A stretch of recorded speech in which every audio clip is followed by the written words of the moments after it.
예, 여러분 안녕하세요. 마재광입니다. 오늘의 정치 논평 바로 시작하겠습니다. 첫 번째 기사입니다. 정의당 전현직 당직자 60여 명 탈당, 신당 추진. 정의당이 결국에는 이렇게 되네요. 60여 명 정도가 새로운 시민참여 진보정당 추진을 위해서 정의당을 탈당을 한다. 이렇게 기자회견을 했다고 하는데 사실 뭐 정해진 수순이었죠. 정의당이 그동안 내걸었던 기치가 본인들의 행동과는 좀 이어지지가 않았고 보여주었던 행보들 역시 많은 국민들의 공감을 얻지 못했던 것이 사실입니다. 그런데 이 부분을 이분들은 이제 본인들이 사회적인 어떤 소수자들을 대변하고 있기 때문에 많은 사람들로 하여금 공감을 얻지 못한 것이다. 이렇게 생각을 하는 경향도 좀 있는 것 같은데 그것과는 별개로 정의당 자체에 국민 여러분들이 실망을 많이 하신 거죠. 그게 크죠. 새로운 진보정당 창당이야말로 벼랑 끝 진보 정치를 구하는 일이다. 민주당보다 노무현답게, 정의당보다 노회찬답게 거침없이 당당하게 나아가겠다.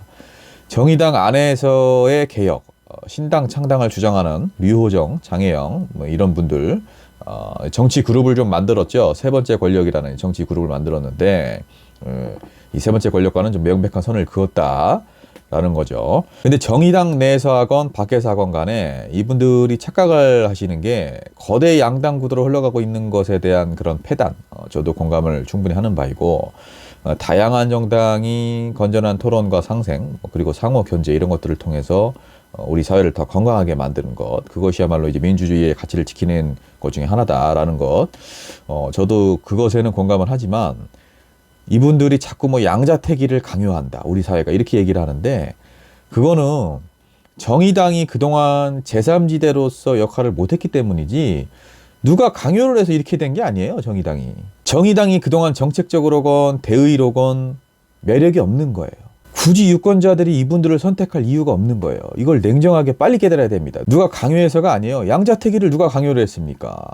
그냥 본인들이 국민들의 눈높이에 그리고 기대에 부응하지 못한 것 뿐입니다. 이 현실을 빨리 깨달아야 되고 자꾸 남 탓을 하면 안 됩니다. 정의당도.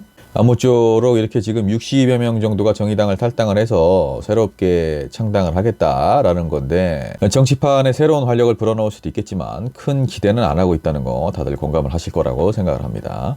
자, 다음 기사입니다. IAEA 검토 보고서가 발표가 되었죠. 오염수 방류 관련해서 이게 국제 안전 기준에 부합한다. 즉 방류를 해도 된다. 그건데 여야 공방이 격화가 되었죠. 민주당이 국회에서 철야 농성까지 감행을 했습니다. 대통령에게 일본 측의 반대 입장을 표명을 해라 이렇게 주문을 했는데 뭐 대통령께서 야당의 요구를 들어줄 리는 만무하고 보고서 자체도 지금 마냥 신뢰를 할 수는 없는 상황이다. 일단 이 국제원자력기구 자체가 정말 국제 정치 관계로부터 100% 온전히 자유로운가? 그렇지 않다라는 거죠. 일본 측에서 어떤 로비를 했을지 그리고 이 보고서에 어떤 정치적인 계산이 들어가 있을지 모르는 일이기 때문에 우리 국민들이 불안에 떠는 거고 종합 보고서도 이견이 있었다고 그러죠. 물론 뭐 소수에 불과합니다만은 전문가들 중에서도 우려를 표한 사람이 있다라는 거. 일단 이 국제원자력 기구는 여러분들 책임을 지지 않아요. 그저 국제 안전 기준에 부합한다. 이 정도인 거지 이 이후에 어떤 다른 변수가 발생을 해도 책임을 지는 기관이 아닙니다. 30년간 방류를 하겠다는 건데 심지어 일본 내에서도 반대를 하죠. 후쿠시마 어민들, 지역의 어업조합들, 일본의 야당들까지 반대를 하고 있는 상황이에요. 지금 우리나라 국민의힘 지지자분들하고 국민의힘 국회의원들, 정부 관계자들만 옹호를 하고 있는 겁니다. 일본 내에서도 이렇게 반대를 해서 설득이 안 되고 있는 상황인데 대한민국의 국민의힘 지지자분들, 국민의힘 당원분들, 정부 관계자들 옹호를 하고 있다는 거 말도 안 되는 얘기입니다.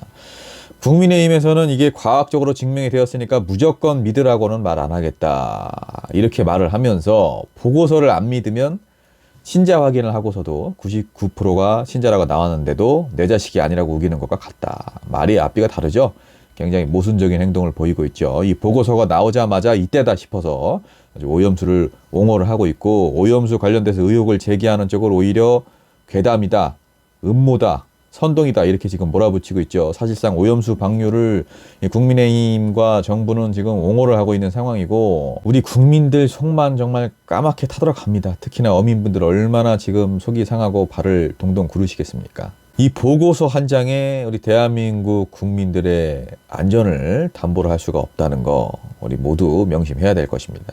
다음 기사, 국민의힘 서울 양평 고속도로 재추진 건의 대신 민주당이 사과해라.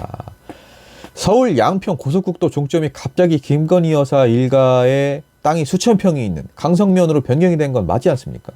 야당 입장에서는 당연히 예비 타당성 조사까지 다 마쳤는데 사업비가 수백억 증액이 될 수도 있는 상황인데 영부인 일가의 땅으로 종점이 변경된다는데 이걸 그럼 가만히 있어야 됩니까? 야당으로서 역할을 한 거예요, 민주당은. 근데 사과를 해라. 양평 군민들이 원하고 있다? 민주당에서 사과를 해야 된다? 자, 우리 양평 군수 전진선 군수님, 국민의힘이시죠? 이철규 사무총장께서 진실을 밝히고 군민들의 염원이 실현될 수 있도록 노력해주겠다고 말씀하셨다. 아부가 도를 넘었습니다. 정말 이분이 군민들을 생각을 하고 양평군을 생각한다면 정부에서 이렇게 추진을 하려고 해도 여기는 영부인 일가의 땅이 있는 곳이니까 의혹이 불거질 수 있다. 우리 양평군에 좋은 영향은 아니다. 라고 반대를 했어야 그게 정말 공직자인 거죠. 원희룡 장관까지 가세를 해서 백지화를 했죠. 그리고 나서 나는 정말 김건희 여사 땅이 있는지 몰랐다. 내가 알았다면 장관직과 정치 생명을 걸겠다. 장관직을 함부로 거는 것도 문제인데 여러분 이미 9개월 전에 국정감사에서 민주당 한준호 의원이 언급을 했어요. 김건희 여사 일가가 소유한 강상면 땅이 분명히 임야였는데 형지를 변경을 했고 이후에 땅값이 56배나 상승을 했다. 이상한 게 없냐? 분명히 이렇게 물었습니다. 여기서 원희룡 장관 잘 모르겠다고 대답을 했어요. 본인 입으로. 한준호 의원은 다시 한번 얘기를 했죠. 이게 지금 지가 상승을 노린 건데 이 땅의 주인이 김건희 여사 일가다. 재언급을 했습니다. 근데 이걸 9개월 만에 까먹으신 거예요? 우리 장관님? 모른 척 하시는 거죠? 지금 기억이 안 난다고. 알고 계셨으니까 장관직은 사퇴를 하셔야죠. 그리고 어떤 의혹이 제기되었다고 해서 이렇게 장관이라는 사람이 진행되던 사업을 막무가내로 백지화를 시키면 어떡합니까? 이렇게 무책임한 사람이 무슨 장관입니까? 이게 오히려 양평 국민들 그리고 지켜보고 있는 국민들에게 굉장히 무례한 거예요. 오히려 사과는 국민의힘과 원희룡 장관이 해야 되는 겁니다.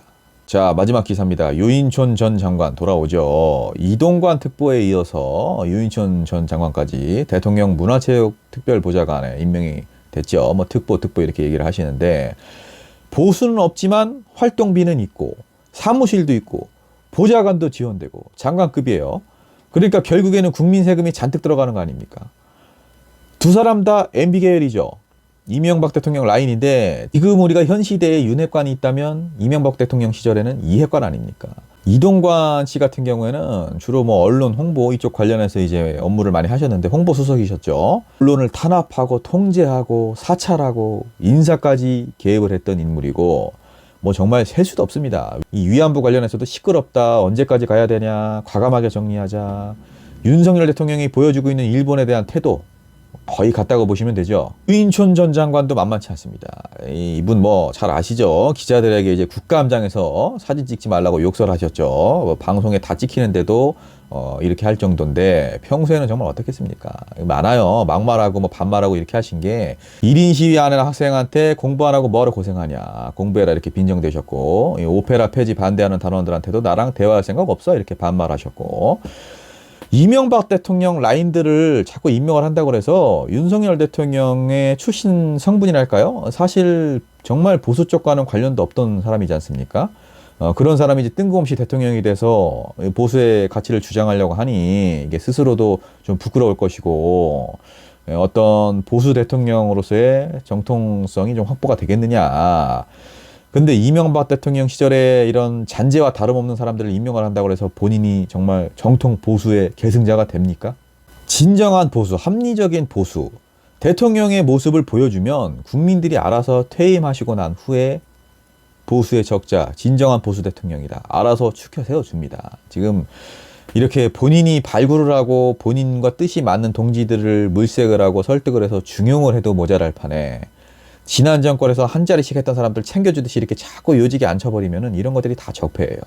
그리고 이분들이 지금 이동관 전 수석, 유인촌 전 장관 이런 분들이 정치에서 손을 뗀 지가 언젠데 다시 불러드립니까? 요즘 트렌드에 따라가지도 못해요. 윤석열 정부 계속 인사를 이런 식으로 하는 거 정말 수준 낮음을 보여주는 겁니다. 자, 마제강TV 정치논평 오늘도 답답한 소식들 많이 전해드렸습니다. 살기 좋은 세상을 만드는 그날까지 저도 최선을 다하겠습니다. 우리 민주 시민 여러분들, 구독자 여러분들, 금요일입니다. 즐거운 주말 보내시고요. 마제강 TV 구독 부탁드립니다.